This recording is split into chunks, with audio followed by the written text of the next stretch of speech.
কি বলেছে আমার বয়ফ্রেন্ড নেই? যদি হিম্মত থাকে তাহলে তাকে কালকে পার্টিতে নিয়ে আসিও।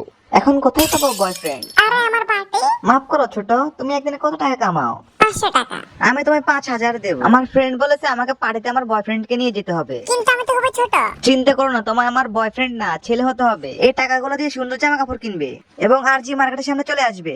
এটাই তোমার সুপার কার? আমার স্কুটি কোনো অংশে সুপার কার থেকে কম না। এই প্রথম 2 চাকার সুপার কার দেখলাম। চলো। লেট করার জন্য মাফ করবেন, বাইরে অনেক ট্রাফিক জ্যাম। এই বাচ্চাটা কে আর তোমার বয়ফ্রেন্ড কোথায়? আমার হাজবেন্ড বিজি, তাই ছেলেকে নিয়ে এসেছি। দেখে মনে হচ্ছে এর জামা গুলিস্তান থেকে কেনা। তোমার কি, আমি যেখান থেকেই নি। দেখো, এই আমার বয়ফ্রেন্ড রাফি। এর ঘড়িটা দেখে তো অনেক দামি মনে হচ্ছে। আর এই সুপার কারের চাবিটা দেখো। এই ঘড়ি নকল। চুপ থাকো, এই ঘড়িটার দাম পুরো 20 লক্ষ টাকা। অরিজিনাল ঘড়ি তো আমার বাবার কাছে। তোমার বাবা কি করে?